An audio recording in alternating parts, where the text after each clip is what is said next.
Ça a commencé de ça que mon fils, ils n'ont pas reçu en fait. Le vendredi, ils n'ont pas reçu ni la manotte crave, ni de repas. Et en fait, ils sont restés à jeun 24 heures. Ça m'a sidérée. Donc, à ce moment-là, pendant 10 jours, on a fourni midi et soir les 600 repas. Il y avait une base à livrer à Berry. C'était assez chaud. Pour pouvoir livrer là-bas, il faut être armé. Je n'ai pas encore le permis de port d'armes. Arrive ce monsieur, Tomer, armé, avec son t-shirt Harim Lanichek. Moi, j'arrive avec mon boubou, ma bouton, ma Magen David. Et puis, il me dit, on va livrer ensemble. Et je le regarde, oui, je crois bien que c'est ce qui va se passer. Et nous avons le plaisir d'accueillir tout de suite Johanna Rosenbaumas et Laetitia Dana, qui sont toutes les deux présidentes de l'association Levavot for You et qui aident depuis le début de la guerre, les soldats autant que faire se peut. Bonjour à toutes les deux, bienvenue. Bonjour. Alors, c'est assez intéressant parce que les soldats, au début, c'était pas le but. À la base, on avait une association sur vraiment le but des enfants, d'aider les enfants hospitalisés, malades, en foyer, mais pas les soldats. Vous dépensiez, on va dire, des sous que vous récoltiez de France et d'ailleurs pour payer des activités assez jeunes. Voilà, exactement. Qui en ont beaucoup... L'infrastructure, des sorties, des activités, du matériel, un petit peu tous les besoins pour ces enfants qui en ont besoin.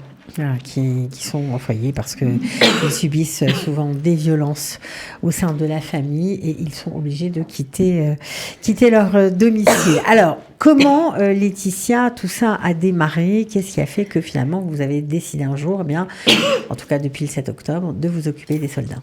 L'effroi du 7 octobre. On se réveille le matin du 8, après Simchat Torah, en voyant ce qui s'est passé. On se dit qu'on ne peut pas rester inactif. Le problème, c'est qu'on ne sait pas trop comment faire.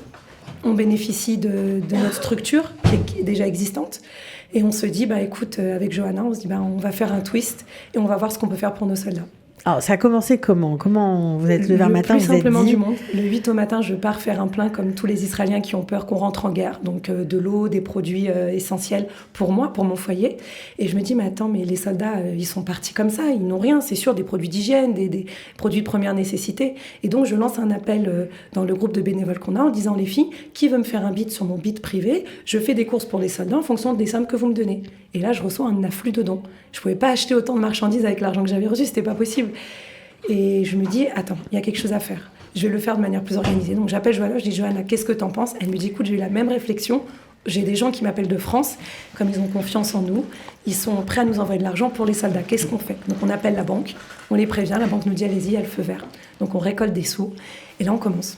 On achète, on apprend qu'est-ce que c'est que des t-shirts thermiques, des gilets tactiles, des genouillères, des chaussettes, des caleçons. Alors, on commence, ça veut dire quoi? C'est comment vous avez ces listes-là? Parce que c'est très compliqué. En fait, tout vient à nous. À partir du moment où les gens savent que vous récoltez, tout d'un coup, il y a plein de gens qui te disent « Moi, je peux avoir ça à tel prix. » Tu te mets à chercher. Alors, je me suis vraiment sentie au début trafiquante. Voilà, trafiquante de drogue, d'armes. Pourquoi? Qu'est-ce qu'on vous demandait? Au tout début, tout le monde avait besoin de vestes par balle. Des gilets pare-balles céramiques. Voilà, donc ça s'appelle veste rire, déjà, je ne savais pas ce que c'était. Et tout le monde a besoin de la veste avec la céramique. Seulement, il n'y en a pas pour une grande partie, ce n'était pas juste quelques-uns. Donc, j'étais au courant des convois, des dates, des heures, des quantités qui rentrent en Israël. Je disais à mon mari, mais j'ai l'impression d'être Pablo Escobar, quoi. Ça va très vite. La première base qu'on a livrée au 4e jour de la guerre, qui était une base qui était à côté de Jenin, on est tombé sur un responsable qui était francophone. Donc tout de suite, il nous dit, bon, ok, alors vous pouvez nous fournir de l'aide? Et on dit, oui, il n'y a pas de problème, dites-nous ce que vous voulez. Et on recevait des listes. Et en fait, ils se communiquent le mot. Parce qu'ils n'avaient pas, en fait, ce qui s'est passé, bien évidemment, qu'Israël était prête pour ses soldats, mais pas pour ses réservistes. La quantité de réservistes qui a été appelée n'était pas équipée. Ils se sont retrouvés avec 350 000 personnes. Et ce jour-là, ils se retrouvent avec un afflux de jour. Mais c'est des besoins très basiques aussi. Parfois, ça peut être un sac de couchage, ça peut être des gels douches. Ça paraît fou. Les lampes, tu te souviens, les lampes torches. On a dévalisé Decathlon. À Natania, heureusement que Decathlon avait ouvert. On a compris pourquoi Decathlon a ouvert. C'était pour fournir du matériel à nos soldats. Non, mais des choses qu'on ne pense même pas. Mais des produits d'hygiène. On parle de rien, de caleçons. Ils sont dans des endroits où ils ne peuvent pas se doucher, pas se laver. Ils sont obligés ça devient du jetable. Alors, comment vous avez fait, une fois que vous avez eu quelques contacts, ce qui est aussi extraordinaire, c'est qu'on a entendu qu'il y avait beaucoup de doublons, beaucoup de bases qui demandaient à plusieurs personnes. Ouais. Alors, comment vous avez lutté contre ça ? On a créé un groupe WhatsApp. Okay. En fait, à force de parler, après on parle plus ou moins le plus souvent avec les mêmes personnes. Donc, un jour, j'ai créé un groupe WhatsApp et j'ai mis dans ce groupe WhatsApp toutes les personnes qui étaient susceptibles d'aider. Et des associations. D'autres associations, des personnes qui aident des associations qui n'ont pas forcément eux-mêmes une association, mais qui sont très actifs. Par exemple, il y en a plein. Les patrons de salles de fête qui ne pouvaient plus exploiter leur salle, ont donné leur cuisine à disposition pour que des bénévoles viennent cuisiner. Avec leur hommage guillard. Donc typiquement, ils mettent à disposition le local, le savoir-faire, et nous on débarque avec nos bénévoles et on cuisine. Ouais, alors parce que là, on a parlé du matériel que vous avez livré aux soldats, mais vous avez aussi mis en place les Shabbatotes pour tout le monde. En fait, au début, tout le monde nous disait « Mais comment, ils n'ont pas à manger à l'armée? C'est pas normal. » On a un groupe de Français, je mens pas, il y a 180 personnes, j'en connais pas une. C'est un monsieur qui m'a fait un don et qui a créé ce groupe-là et il a rentré toute sa famille, ses amis. Et en fait, tous les jours... Des gens de France. Voilà, de France. Et tous les jours, un message le matin et un message le soir, on leur dit ce qu'on fait. Et eux, ils donnent. Ils donnent, ils participent. Mais comme ils ont à eux de se sentir utile pour Israël. C'est et très comme important ils veulent savoir ce qui se passe, c'est vrai qu'au bout d'un mois, ils nous disent « Mais attendez, aujourd'hui, l'armée, elle s'est mise en place. Comment il y a encore besoin des repas, des machins ?» Donc, en fait, on leur fait comprendre que l'armée, ils vont donner des manottes Krav. Ouais, c'est très bien. Manottes Krav, c'est une boîte de conserve. Voilà, c'est une boîte de conserve avec les protéines, avec plus ou moins l'apport, on va dire, nécessaire minimum. Froid, une petite Armania, et voilà, c'est terminé. Voilà, exactement. Un petit pain, et voilà. Mais c'est pas que ça, c'est surtout que d'habitude, les soldats, il y a des tournantes, ils rentrent chez eux, il y a des gardes et ils rentrent. Mais là, les journées, les soirées, les semaines s'enchaînent et ils rentrent pas chez eux. Donc au bout d'un moment, moi j'ai pas d'enfant à la guerre, j'ai pas d'enfant qui est en âge d'aller à la guerre. Johanna, oui. Mais ce qu'on disait tout à l'heure, c'est qu'en fait on a 350 000 enfants qui sont à la guerre, c'est nos enfants. Chaque femme, elle se sent concernée, donc elle a envie d'aider. Ça a commencé de ça que mon fils, ils ont pas reçu en fait. Le vendredi, ils ont pas reçu ni la manotte Krav, ni de repas. Et en fait, ils sont restés à jeun 24 heures. Ça m'a sidérée. Elle a perdu la tête. Donc à partir du lendemain, ça base de 600 soldats. J'ai pas cuisiné pour mon mari, pour mon fils et pour son équipe. Ils étaient 600 soldats et ils avaient pas de cuisine parce qu'ils étaient au milieu de nulle part. Donc, à ce moment-là, pendant 10 jours, on a fourni midi et soir les 600 repas. J'imagine, vous êtes adjoint l'aide d'un traiteur, vous n'avez pas tout cuisiné toute seule. On faisait faire des sandwichs, on avait un traiteur. Voilà. Parmi nos bénévoles, on a des bénévoles qui avaient des restaurants. Donc, ils se sont transformés en sandwicherie. Donc, on a livré pour le midi tout ce qui était sandwich, schnitzel ou des falafels. Son mari, un shawarma. Donc, il a mis à disposition les cuisines. Pareil, ils ont amené des shawarma, des frites. Ça, c'était pour le midi. Pour le soir, on savait qu'il en fait des choses plus consistantes. Donc, comme elle disait Johanna, il y a des bases où il y a besoin de cache-route, où il y a des la plupart des bases. Besoin de théodot de cache-route. Donc pour ça, on passe par un traiteur qui répond aux besoins de cache-route. Mais quand les bases sont un peu plus cool, alors nous, nos bénévoles, on sait celles qui gardent la cache-route, on leur permet de cuisiner de chez elles et on amène ce qu'ils appellent des plats français maison. Mais quand même, pour te finir l'anecdote, au bout de 10 jours, quand on a vu que c'était un budget, c'est 20 000 shekels jour. D'accord ? Quand tu fais... C'est sûr. Ça va vite. Voilà, ça va vite. Donc à la finale, on a fait autre chose. On a fait construire une cuisine là où ils étaient. Enfin, on a aidé à la construction de la cuisine. Sur les bases où ils sont très nombreux. Sur les bases où ils sont nombreux. Et en fait, après, tu payes le chomer gelem, c'est-à-dire la matière première.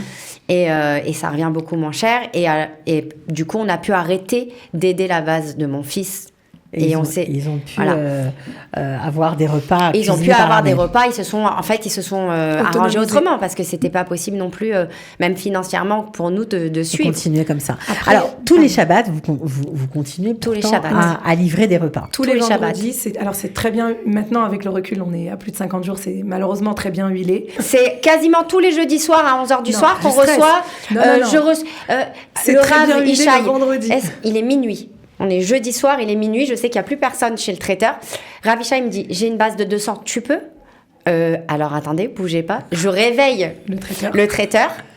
Il renvoie son cuisinier et En plus du Ravichai, on avait eu un autre groupe qui avait eu un malentendu. Il y avait encore 150 personnes qui n'avaient pas. Ils sont repartis cuisiner pour 350 personnes à minuit. En fait, ce qui est très beau, c'est cette Messirut Nefesh.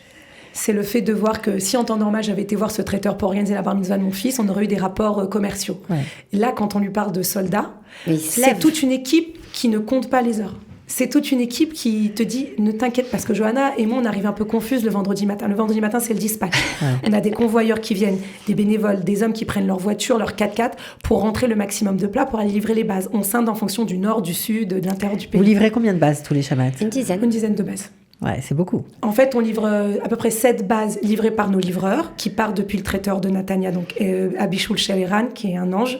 Et on a 3 bases qui sont à l'intérieur auxquelles on ne peut pas avoir accès. Donc, intelligemment, Johanna a dit on va trouver un traiteur sur place avec un livreur sur place. Et ces bases-là, donc, on ne les voit pas, on ne les connaît pas, mais on les soutient. Ce qui est extraordinaire aussi, c'est qu'il y a eu des liens avec, on va dire, des associations avec lesquelles vous n'auriez peut-être pas du tout été en contact. Mais alors, nous, plus on peut s'unir aux autres et plus on peut faire de choses ensemble.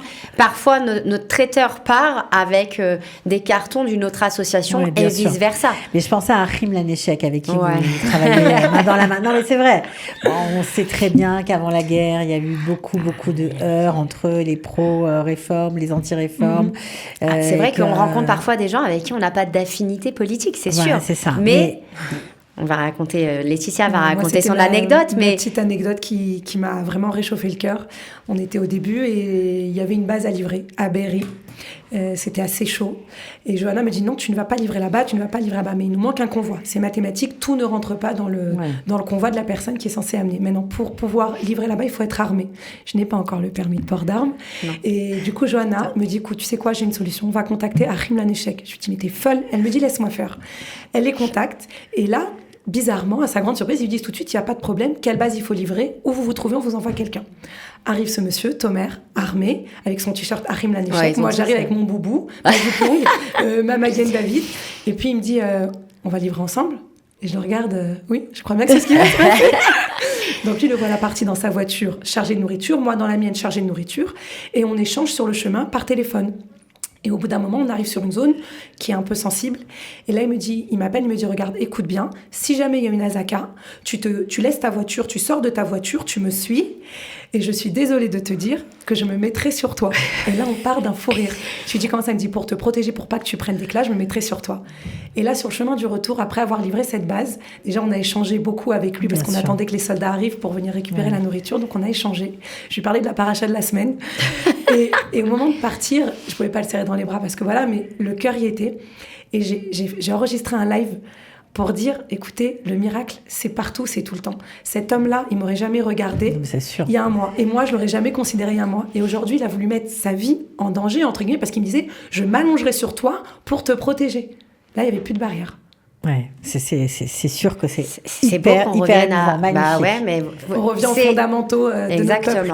Mais c'est ce qui nous a sûrement perdu cette dernière année, c'est cette discorde, ces rives entre politiciens et puis tout ce qui s'est passé. Et finalement, on est quand même le peuple le plus uni du monde, quoi. Bon, alors vous faites des choses magnifiques pour vos enfants, pour tous nos enfants, parce que voilà, vous êtes, c'est extraordinaire ce groupe parce que c'est vraiment une entraide incroyable. Vraiment. On n'est pas les seuls, hein. Vraiment. Je tiens à féliciter parce que on a nous aujourd'hui la chance d'être là et d'avoir cette interview, mais il y a des dizaines de gens qui œuvrent, que ce soit ceux qui vont faire des barbecues, ceux qui ramènent de France des valises pleines de médicaments, toutes ces associations qui aujourd'hui, comme nous, ont transformé leur association de base qui n'avait rien à voir avec ça, pour le peuple, pour l'Israël, pour les familles, parce qu'on n'en parle pas, mais il y a les familles des gens qui sont du sud, qui ont été évacués au nord, qui sont désemparés, qui arrivent...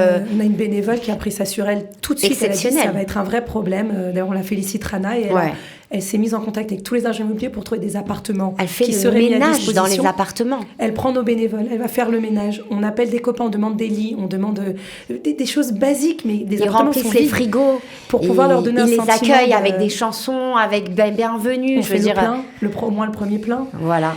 En fait, vous voulez que je vous dise, c'est vraiment dans chaque mauvaise chose, on dit qu'il y a une bonne chose et qu'il faut jamais voir les choses comme quelque chose de mauvais en soi, qu'il y a beaucoup de bon qui se cache derrière.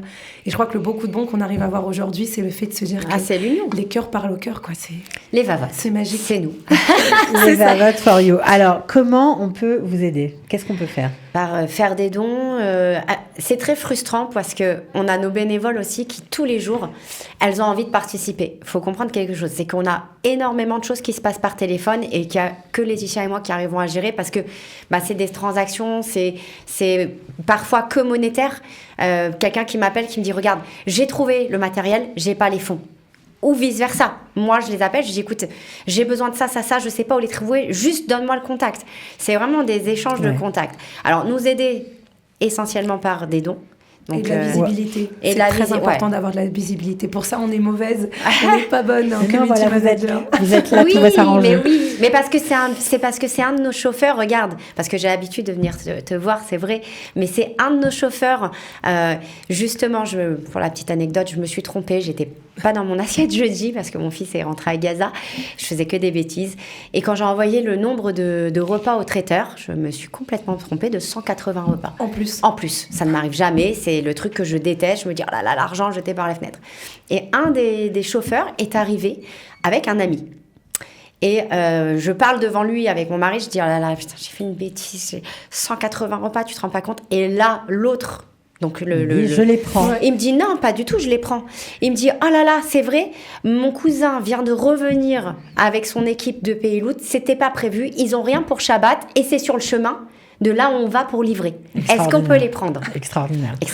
Ouais. Donc déjà, moi je suis super contente. Enfin, vous n'arrêtez pas, vous avez beaucoup. Et c'est ce chauffeur qui nous a envoyé. Bien sûr, on va le saluer, c'est Jonathan. Voilà. Jonathan Tchetartine, on lui fait un grand, on lui passe un grand d'ailleurs, bonjour. Au-delà, bien sûr, de remercier nos bénévoles, je voudrais aussi remercier nos maris et nos enfants. Parce que c'est vrai qu'on n'a pas compris à quel point ce serait chronophage. Et c'est nos bénévoles parfois qui nous disent, les filles, il faut lever le pied, mais on est tout le temps rattachés à cet outil qui nous sauve la vie. Mais ce qu'on veut dire, c'est qu'on le fait vraiment parce qu'il y a un besoin et parce que ça nous procure à nous du bien. Ce qui est incroyable, c'est que vous avez été aussi contactés par les familles des otages pour leur porter à manger. Alors ça, c'est aussi fou. Parce que... On a fait une semaine comme ça. Mais encore une fois, c'est un chauffeur qui était venu pour faire une livraison, je ne sais pas comment. Envoyé par le Bnei Akiva. Ah oui, par le Bnei Akiva Tel Aviv. C'était une base qu'on n'arrivait pas à livrer. Et en fait, cette base-là, on n'y avait pas accès, mais plus personne n'arrivait à la joindre. Et ils étaient morts de faim. Et en fait, on était plusieurs personnes à être dans les starting blocks pour partir pour aller les livrer. Et le chauffeur qui avait pris connaissance de ça m'avait appelé pour pas qu'on fasse de doublons, justement. Et on l'avait fini par réussir à les livrer. Et il est resté avec nous parce qu'il a adoré. Il s'est retrouvé avec 100 gonzesses, peace and love. On est prête, on est dans les starting blocks, on a envie de cuisiner pour la terre entière. Il m'a appelé, il m'a dit, Johanna, t'es prête à prendre sur toi tous les repas du midi des familles des otages? C'est 100 personnes tous les midis. Alors en fait, c'était pas que les familles des otages. On s'est aperçu qu'en fait, on savait pas que Bring Them Home, le mouvement Bring Them Home, avait un QG à Tel Aviv, où il y a beaucoup de bénévoles là-bas qui sont experts chacun dans leur domaine, communication, psychologie, pour pouvoir aider les familles à communiquer avec la télé, avec Internet, et à rechercher sur Internet aussi. À faire des recherches, etc. Et donc en fait, tout ce staff aussi a besoin d'être nourri. Bien sûr. Et ce qui était très sympa, c'est que donc on l'a fait livrer par ce livreur donc tous les jours. Donc tout de suite, tableau Excel, on prend 5 femmes qui cuisinent 25 repas par jour, qui sont déposées chez moi à 10h du matin, récupérées à 11h par le livreur, livrées là-bas à 11h30 pour qu'à midi, ils puissent manger chaud. Et ce qui est exceptionnel, c'est qu'un jour, je dis à Johanna, ok, je vais livrer avec une autre de mes bénévoles. Et on arrive sur place et là, ils voient des femmes pareilles, avec des perruques, des boubous, des jupons. Puis ils nous regardent un peu bizarre. Ils disent, mais vous voulez quoi? Vous êtes qui? On dit, non, rien, on vient vous livrer la nourriture. Et là, il y a un stop. Ils nous disent, mais c'est vous qui avez livré toute la semaine? On dit oui. Là, ils disent, vous êtes d'où? Alors on dit, Natania. Non, mais vous êtes d'où? Makor, l'origine. On dit français. Ah c'est ça le goût en plus. Donc ils se sont bien régalés en plus. On l'espère. En tout cas, nous, on voulait bien sûr vous mettre en lumière parce que franchement, c'est une très belle initiative. Merci beaucoup. Qui touche toutes les franges de la société israélienne. C'est ça qui est extraordinaire. Il suffit de se mettre en mouvement et puis Hachem fait le planche. Exactement. Je veux préciser quelque chose parce que parfois on me pose la question, mais vous faites ça que pour les Français? Non, c'est pour tout le monde. Non, mais que ça soit clair, on fait ça pour tout le monde. Et je pense d'ailleurs qu'il y a 95% d'Israéliens. Bien sûr. Il n'y a pas... Alors, est-ce qu'on peut avoir un numéro de téléphone ou un numéro du groupe WhatsApp pour entrer mon dedans, numéro de téléphone traîne sur tout, allez-y, partout, tous les réseaux. Allez-y. Alors, 054 399 7608. 054 399 7608. Vous pouvez envoyer des bits, vous pouvez faire des virements bancaires. Il y a du PayPal. On va avoir les Cerfa. Voilà. Et puis surtout, si on a envie aussi, pourquoi pas de cuisiner, vous devez Bien sûr. prêter De venir avec plaisir. Avec plaisir. Tous les vendredis matin. Avec plaisir. On organise, en dehors de ça, on fait des barbecues pour les bases. On va les visiter. Elles font la cueillette. J'aurais aimé, dommage, avoir la possibilité de vous passer à l'écran les messages qu'on reçoit de nos soldats parce qu'ils ont une akaratatov, ils ont une reconnaissance qui est magnifique. En tout cas, merci beaucoup. On est devenu la maman Cathy. de beaucoup de monde. Merci Kadita, merci beaucoup. Voilà, de rien. Et puis bravo à vous. Franchement, ça fait chaud au cœur. On est fiers de vous. À très bientôt. À très bientôt. Allez, bye. Au revoir.